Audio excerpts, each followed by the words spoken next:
ഇന്നലെ ബ്രസീൽ പുറത്തായാലും ഒരു അത്ഭുതമില്ല. ഒരു ഏവറേജ് ടീം വെച്ചിട്ട് വേൾഡ് കപ്പ് അടിക്കാൻ കഴിയുന്നുള്ളത് ആ മനക്കോട്ട് ആദ്യം നിർത്തണം. നിങ്ങൾ വെറും ഏവറേജ് ബിലോ ടീമാണ്. അത് നിങ്ങൾ ആദ്യം മനസ്സിലാവും. ഇന്ന് വരെ വേൾഡ് കപ്പ് ഒരു ഏവറേജ് ടീമും അടിച്ചിട്ടില്ല.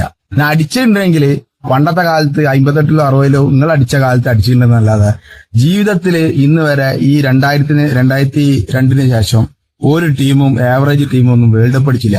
2006 നോക്കിക്കോ, ഇറ്റലി ഗണ്ണ് ടീമാണ്. 2010 നോക്കിക്കോ, സ്പെയിന് അന്ന് എല്ലാരും ഫേവറേറ്റ് ആണ്. 2014 ജർമ്മനി, 2018 ഫ്രാൻസ്, 2022 അർജന്റീന. ഇത്രയും ഇതുള്ള ടീമാണ് ഇപ്പൊ വേൾഡ് കപ്പ് അടിക്കുന്നത്. നല്ല സ്ട്രോങ് ടീമുകൾ. പിന്നെ പറഞ്ഞാൽ ഫുട്ബോൾ ലോകത്ത് മുഴുവൻ വ്യാപിച്ചപ്പോ നിങ്ങൾ ഫുട്ബോളിൽ ഔട്ടായി.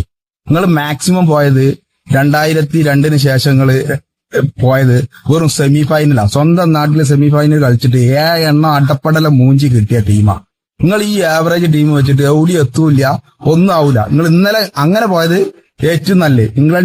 ഇംഗ്ലണ്ടിന്റെ അടുത്തൊക്കെ എങ്ങാനും കിട്ടിയിട്ടുണ്ടെങ്കിൽ പണ്ടത്തെ മാതിരി 7 എണ്ണം നിങ്ങൾക്ക് അന്നും കിട്ടും. ആ കളി